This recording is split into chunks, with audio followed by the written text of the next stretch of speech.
상무님 코멘트 대체 불가 우리 최일호 상무님의 FMC 회의 결과 들어보겠습니다. 예, FMC 성명서부터 말씀드리면 기정사실화됐던 것들이 현실화됐다고 보시면 될 것 같고요. 기준금리 25bp 인한 3.5에서 3.75%로 결정을 했습니다. 반대하신 분들이 있는데 스티븐 미란 같은 분은 50bp 인하를 주장하셨고요. 그리고 오스탄 구스비나 제프리 슈미트 같은 분들은 동결을 주장해서 점도표에서도 이런 부분들이 나타나면서 딱 그 스프레드 아웃되는 모습들이 관찰이 됐었습니다. 그리고 특이한 점은 단기 유동성을 공급하겠다는 코멘트가 있었고, 최근에 단기 금융시장이 좀 경색되는 부분들이 있었기 때문에 이런 부분들을 조금 완화시키기 위해서 40빌리언 달러에 해당하는 국채를 매달 매입하겠다라는 언급이 있었습니다. 그리고 밑에 점도표하고 SEP 내년 경제 전망, 물가 전망, 그리고 실업률 전망, 기준금리 전망 이런 것들이 나오는 시기인데, 일단 올해는 다 끝났으니까 내년 전망을 보시면은 표를 보시면 더 좋을 것 같습니다. 이전에 9월에 전망했던 것보다 GDP 성장률은 올라갔고요. 그 실업률 같은 경우는 4.4%로 동일했습니다. GDP 성장률 같은 경우는 1.8%에서 2.3%로 좀 대폭 상향 조정이 됐습니다. 실업률은 그대로 4.4%를 유지했고요.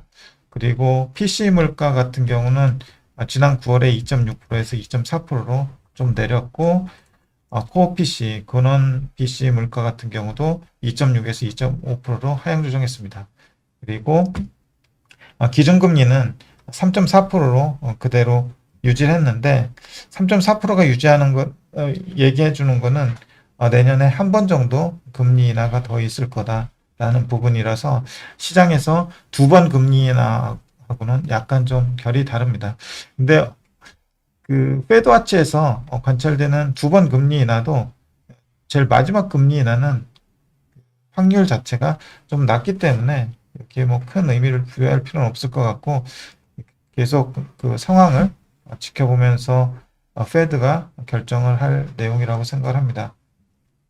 내년 전망 중에서 가장 좀 특이했던 거는 페드도 좀 AI에 의한 생산성 증가를 인정하고 그 부분을 성장에 반영하기 시작했다라는 부분인데, 일단 그 기자회견에서도 보듯이 내년 전망을 1.8% 성장해서 2.3%로 0.5%포인트 증가시킨 근거로 AI로 인한 생산성 향상을 고려했고, 생산성이 높아지면 고용 창출이 높아지지 않으면서도 성장이 가능하다. 기자회견 중에 이런 말을 했습니다. 그래서 성장은 높은데 실업률은 낮아지지 않는 그런 모습이 결국 그 AI로 인한 생산성 향상이 고려된 부분이다 라는 코멘트가 있었습니다.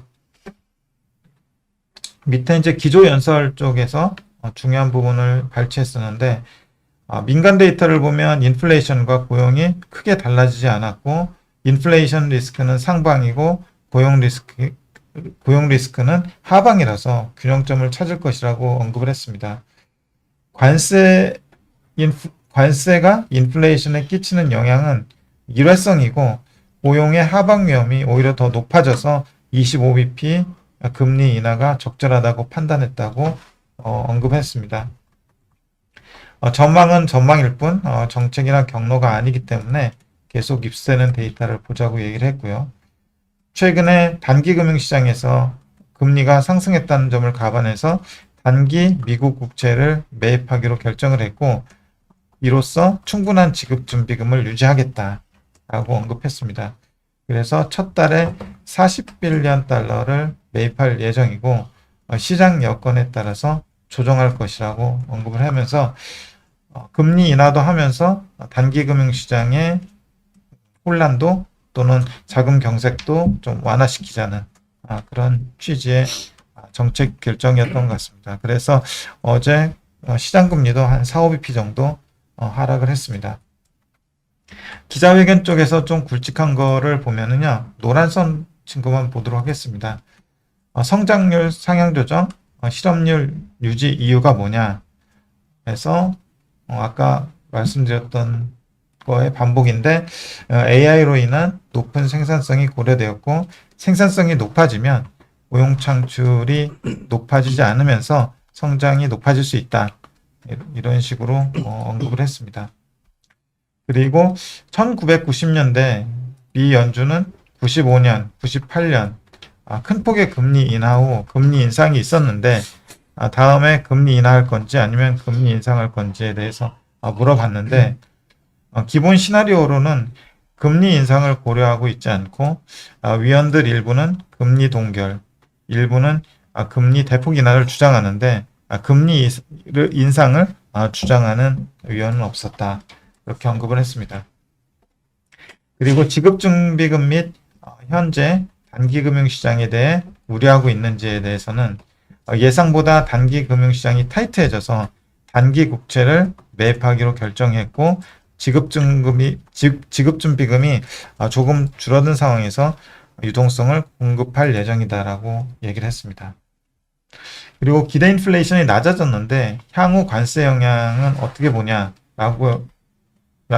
질문에 대해서 더 이상 큰 관세 부과 발표가 없다면 상품 인플레이션이 1분기에 정점을 찍을 것이고 고점이 그다지 높지는 않을 것이다.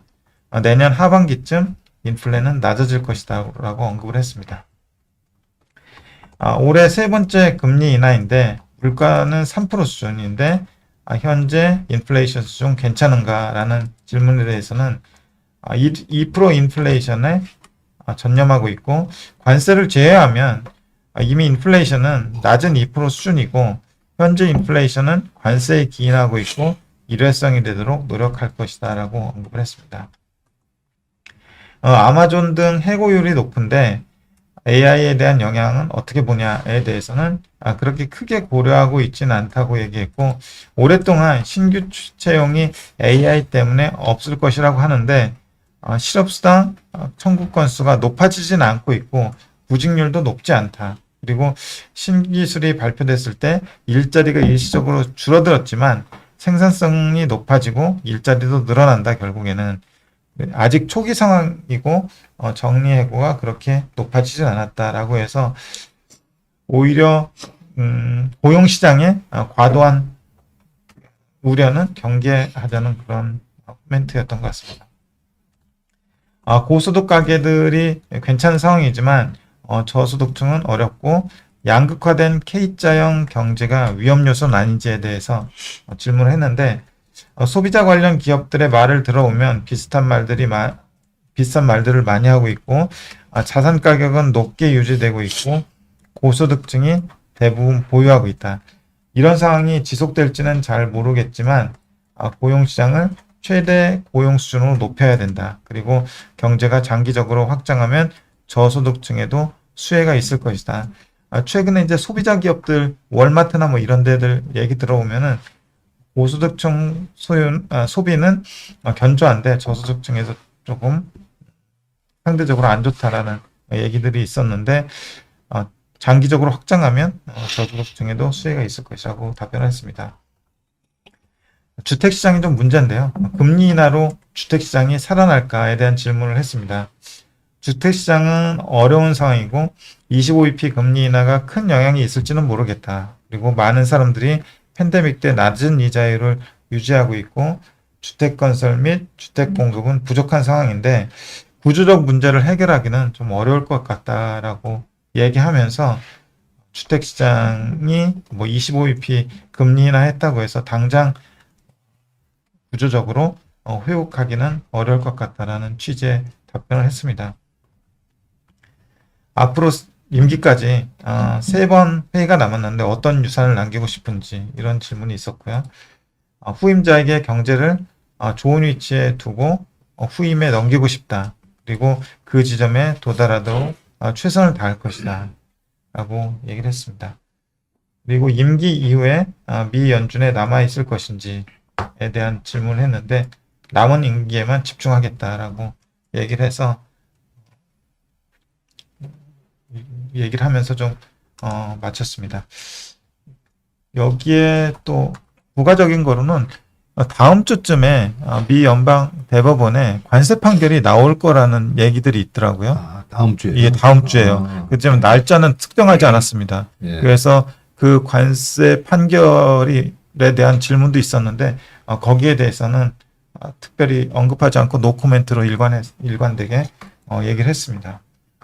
다음 주에 그 대법원 결정이 나올 예정이 나오는 게 좀 거의 뭐 확실한 것 같습니다. 나가봐야 알겠고요.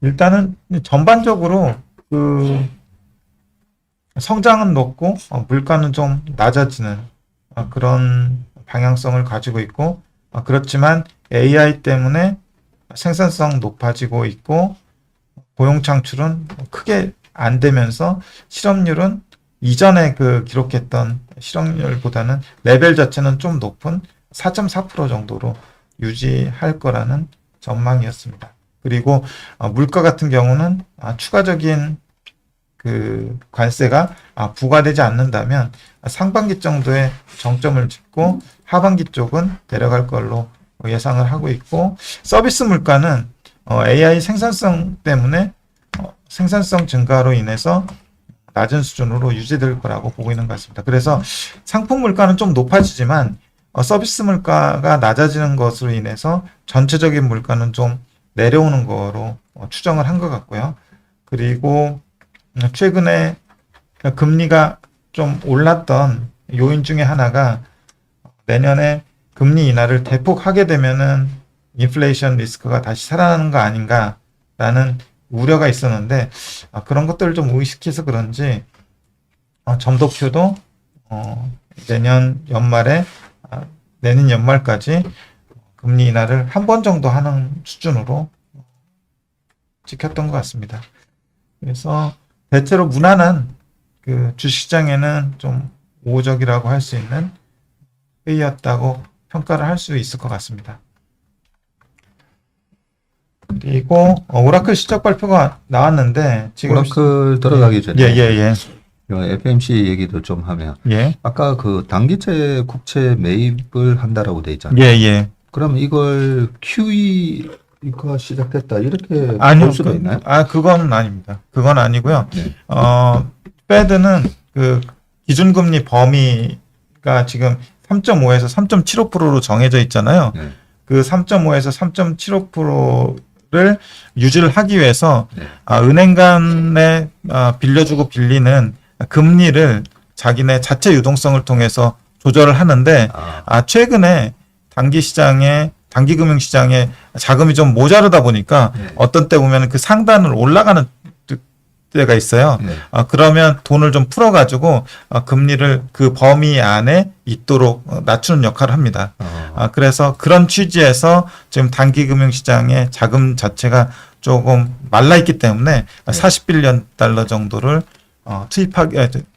국채를 사서 그 부분을 이제 조절하는 거라고 보시면 될 것 같습니다. 예. 그다음에 제롬 파월 의장이 연준 의장은 내년 5월달에 그만두게 되겠지만 예.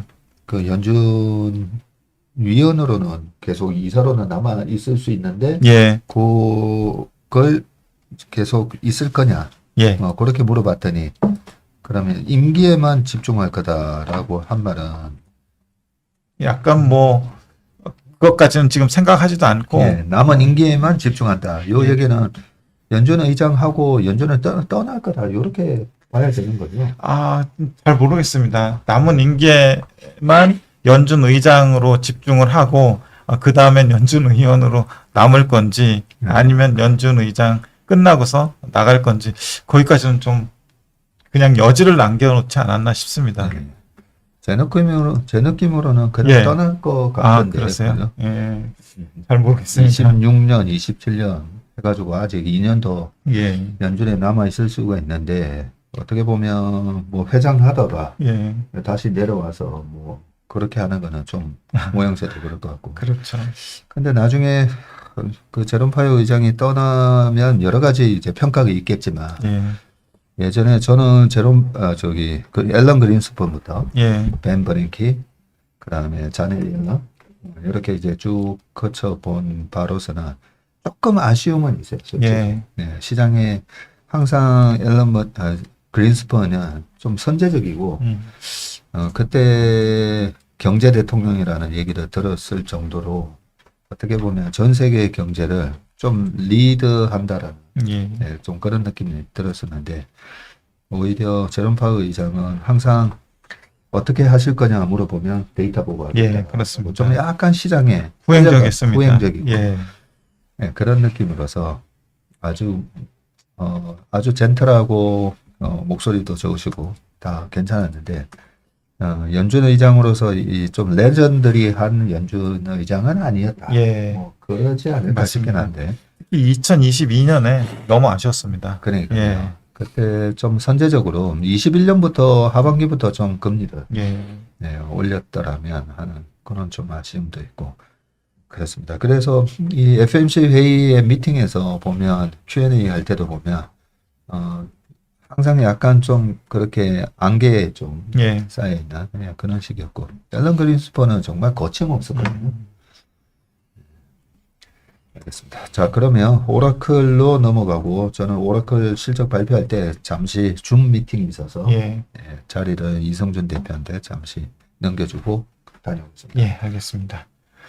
오라클 실적 발표, 그, 시간 외에서 지금 11%가 하락을 하고 있는데, 컨퍼런스 콜을, 지금 막 마쳤는데, 거기 내용에 잠깐 보니까, 캐펙스 투자를, 올해, FI 2026년 캐펙스 투자를 상향 조정을 했더라고요. 안 그래도 지금 부채에 대한 우려가 큰데 2026년 캐펙스 투자를 원래는 35빌리언 달러가 예정돼 있었는데 이를 15빌리언 달러 상향 조정한 50빌리언 달러를 하겠다고 하면서 더 그 낙폭을 키우고 있는 것 같습니다.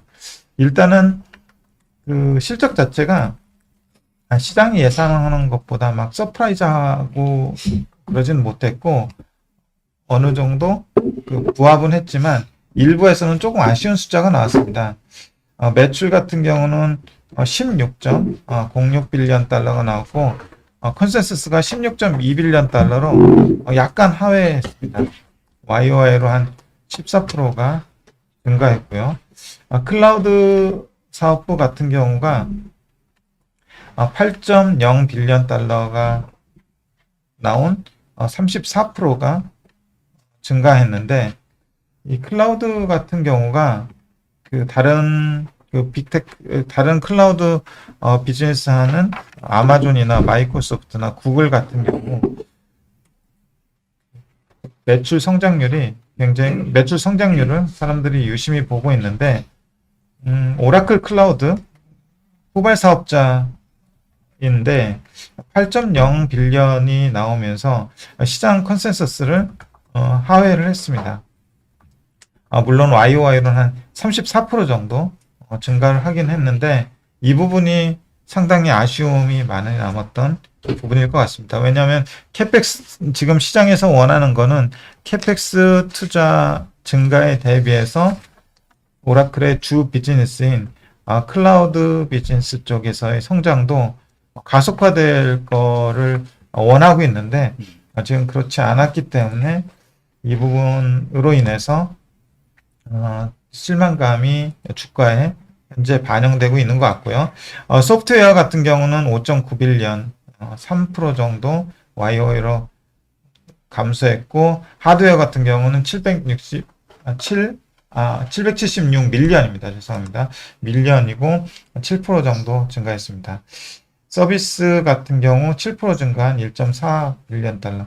그래서 클라우드 부분을 제외하고는 대체로 나머지 사업부에서 한 자릿수 중후반의 성장이나 또는 역성장을 기록한 부분이 전체적인 조합이 조금 안 좋았다라고 말씀드릴 수 있을 것 같고 매출 자체도 전체 매출이 한 14% 증가하면서 다른 빅테크 업체들 대비 성장률이 조금 둔한 편이라고 할 수 있을 것 같습니다. 조정 영업이익 같은 경우 YY로 10.2% 증가한 6.7빌리언 달러가 나왔는데 매출이 14% 증가했고 영업이익이 10%가 증가한 건데 영업 레버리지가 아직까지는 투자 대비해서 잘 안 나온다고 보시면 될 것 같고요. 영업이익률은 41.8% 기존에 하던 대로 유지가 됐습니다. 그리고 EPS 같은 경우는 그 컨센서스가 1.64불이었는데 2.26불이 나오면서 YOY로 54% 는 것처럼 보이지만 오라클이 보유한 일부 지분 매각에 의한 지분 처분 이익으로 인해서 세전으로 2.7빌리언 달러가 증가를 했는데 그 부분이 EPS도 일부 반영된 거로 보면은 YY로 54% 증가했지만 일회성 이익이 상당히 반영됐다라고 보시면 될 것 같습니다. 코멘트로는 회사 측에서는 오라클은 소프트웨어 제품의 세 가지 계측, 즉 클라우드 데이터 센터 소프트웨어, 자율 데이터 서비스 및 분석 소프트웨어, 애플리케이션 소프트웨어 등 모든 계층에 AI를 탑재할 수 있는 독보적인 위치에 있다라고 얘기를 하고 있습니다.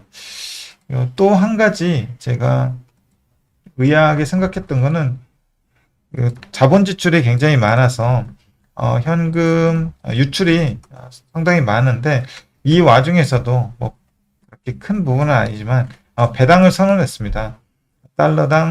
일주당 0.5달러를 선언하면서 2026년 1월 9일 기준으로 주식을 가지고 있으면 2026년 1월 23일 날 배당금을 받을 수 있다고 얘기를 했습니다. 그래서 여전히 캐펙스 대비 매출 증가에 대한 의문이 제기될 수밖에 없는 상황이라고 보시면 될 것 같고요. 특히 클라우드 매출이 시장 예상치보다 좀 하회한 것이 시간의 주가 하락에 중요한 기여를 하는 것 같습니다. 그래서 이제 매출 대비 캐펙스 추이를 볼 겸해서 전반적인 오라클의 그 매출 증가율하고 캐펙스 추이하고 매출 대비 캐펙스 비율을 보면은 FY로 보시면은 2025년 2분기 그러니까 2024년 11월 말로 끝난 분기에 보시면 매출 대비 캐펙스가 28%에 지나지 않았는데 그 뒤부터 40%, 50%, 이번에는 75%가 늘어났습니다. 그런데 이 3분기, 4분기 해가지고 또 15빌리언 달러 수준으로 캐펙스를 증가시킨다고 했기 때문에 아마 그 부분이 조정이 되면 매출 대비 캐펙스 율은 더 높아질 걸로 예상이 되고 있습니다. 반면에 전반적인 매출 성장은 10%대 중후반 수준이고 그리고 그 클라우드 쪽에서 이번에 34% 기록을 했고 다음 분기에 43.5% 증가할 걸로 시장에서는 예상하면서 캐펙스에 대한 효과가 클라우드에서 많이 나타날 수 있을 거라고 기대를 하고 있습니다. 그래서 이 부분을 훨씬 상회하는 클라우드 매출이 나와야지만 어느 정도 지금 주가 하락 조정이 진정이 될 것 같고요. 그리고 그러면서 영업 이익률도 대폭 상승하는 모습이 나와야 될 것 같습니다. 지금 영업 이익률이 40%대 초반인데 이게 낮은 영업 이익률은 아니지만 현재는 이것보다는 캐펙스 투자 그리고 캐펙스 투자에 들어가는 자금을 어떻게 조달하는지에 대한 관심이 시장 참여자들한테는 더 크기 때문에 그 부분을 어떤 식으로든 해결해야 될 것 같은데 이게 단기간에 해결이 될 것 같지는 않아요. 캐펙스가 들어가는 부분하고 거기에서 성과가 나오는 부분은 분명히 시차가 있기 때문에 기다려줘야 될 것 같다는 생각이고, 그래서 이 부분으로 인해서 최근에 계속 논란이 됐던 CDS 프리미엄 이 부분도 좀 올라가면서 전반적인 멀티플도 조금 하향 조정되지 않을까 하는 생각입니다. 밑에 주가하고 EPS 보면은 EPS 자체가 계속 우상향 되긴 했는데 이번 실적 발표로 인해서 좀 하향 조정되지 않을까 하는 생각이고요. 최근에 오늘 실적 발표에 대한 기대감 또는 많이 빠진 거에 대한 낙폭과대 반등이 좀 나타났었는데 그 반등폭을 지금 시간의 주가만 보면은 거의 다 좀 반납을 할 것 같고요. 그리고 PER 같은 경우도 최근 많이 하락했다가 현재 30배 정도의 거래가 되고 있는데 전반적인 그 매출 성장이나 CDS 프리미엄의 상승 그리고 추가적인 부채 조달을 감안을 할 때는 주가나 EPS가 동시에 하락하면서 멀티플도 같이 하락할 것 같다는 생각이 듭니다. 예, 이상입니다. 네. 형님께서 오라클 실적 발표를 꼼꼼히 정리해 주셨는데 예. 저희가 모닝 브리프 회의 준비 때문에 들어왔지만 큰 기업이니까 실적 발표 이후에 컨퍼런스 콜 했겠죠, 상무님? 예, 어닝스 콜 했는데 조금 늦게 시작했습니다. 7시에 시작을 해가지고 예, 방금 끝났습니다. 네. 예, 저희가 그 내용까지는 이제 회의 시간하고 이게 네. 맞지가 않아서 정리를 못 해드렸지만 시간외에서 지금 10% 11% 정도 하락하고 있는 것 봐서는 예, 그렇게 그 상황을 반전시킬 만한 어떤 문답이 있진 않았나 봐요. 예, 그렇습니다. 그 문답 중에서 가장 좀 치명적이었던 게 26년 그 회계 기간으로 26년 캐펙스를 15빌리언을 늘려서 50빌리언으로 상향 조정한다는 부분이 결정적이었던 것 같습니다.